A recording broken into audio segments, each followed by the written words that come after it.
Halo, assalamualaikum warahmatullahi wabarakatuh. Saat saya sedang jaga di IGD rumah sakit, ya saat musim jengkol tiba, jadi jengkol banyak berbuah, kemudian masyarakat banyak konsumsi jengkol, bahkan konsumsinya ya berlebihan. Nah ini banyak saya temui ya kasus di mana penderita jengkolan, ya ataupun keracunan jengkol. Kondisi jengkolan ini biasanya terjadi 2 sampai 6 jam setelah penderita mengkonsumsi jengkol, ya biasanya jengkolnya dikonsumsinya dalam jumlah yang banyak ya karena nafsu makannya enak pakai jengkol ya akhirnya kalap. Nah kira-kira ada yang tahu gimana sih gejala ya orang mengalami jengkolan ataupun keracunan jengkol ya dan bagaimana cara mengatasinya, ya simak sampai habis.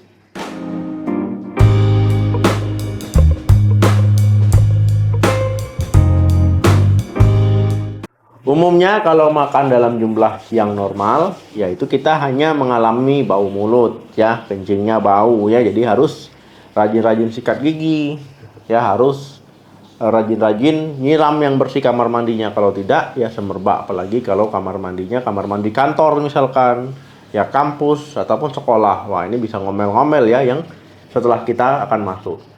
Nah jadi kalau seandainya konsumsi jengkol dalam jumlah wajar ya itu nggak masalah ya. Saya pun makan jengkol juga ya, baik di semur jengkol misalkan ya ataupun dalam masakan lain, yang penting jumlahnya tidak banyak. Mengkonsumsi jengkol dalam jumlah banyak ya, jadi kalau jumlah banyak kemudian berkepanjangan ya dalam jangka waktu yang panjang, ini bisa menimbulkan efek toksik ataupun kejengkolan ya, dikenal dengan keracunan jengkol juga. Nah ini karena kandungan asam jengkolatnya. Jadi kandungan asam jengkolat ini yang tinggi, ya akhirnya bisa mengendap dan membentuk kristal ya di ginjal, di saluran kencing. Inilah kenapa bisa terjadi jengkolan, ya gejala jengkolan. Karena hal tersebut, ya gejala jengkolan ini mirip dengan gejala batu ginjal. Ya, jadi banyak yang sering salah arti. Ada beberapa gejala jengkolan ataupun keracunan jengkol yang umum. Di antaranya yang pertama, nyeri saat buang air kecil. Nyeri saat buang air kecil ya anyang-anyangan ya ataupun dysuria. Ya ini kondisi dimana ketika teman-teman buang air kecil itu nyeri setelahnya bahkan sebelumnya, ini juga bisa. Kalau nyeri ketika teman-teman mau buang air kecil, ya kristal dari asam jengkolat tadi dia bisa mengiritasi saluran kencing teman-teman. Ya makanya mau kencing ya itu nyeri. Ya saat kencing pun nyeri, setelah kencing pun masih terasa nyeri. Ya itu karena terjadi iritasi di saluran kencing teman-teman. Yang kedua, sulit buang air kecil.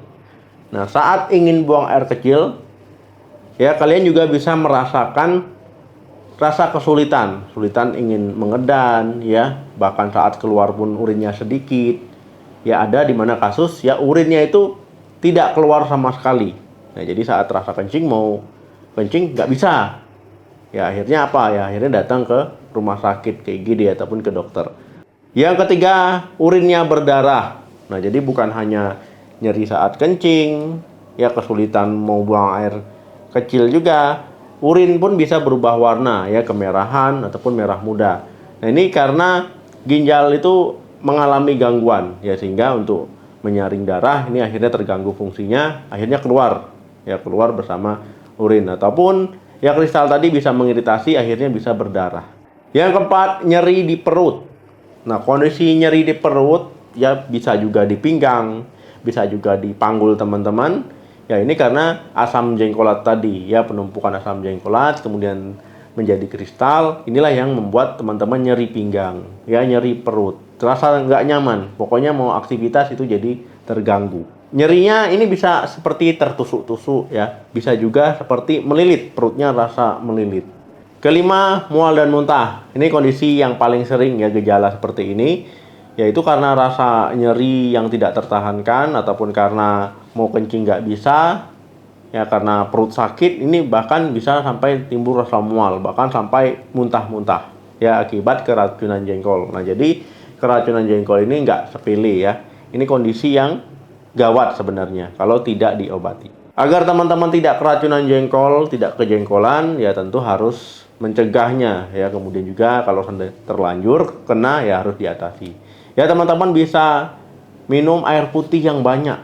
Jadi minumlah air putih yang banyak. Kalau ada gejala ya minum sampai gejalanya reda. Tujuannya apa? Supaya banyak kencing, banyak keluar urin.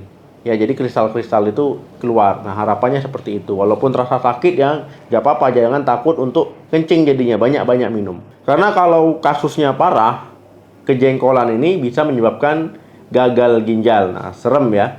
Nah, jadi gagal ginjal bisa disebabkan karena keracunan jengkol ataupun kejengkolan. Jadi untuk meminimalisir kejadian, ya ada beberapa cara yang bisa teman-teman lakukan di rumah ya sebelum makan jengkol. Yang pertama itu rebus dulu jengkolnya ya di air mendidih. Tujuannya apa? Untuk melarutkan asam jengkolat. Jadi berkurang kadar asam jengkolatnya.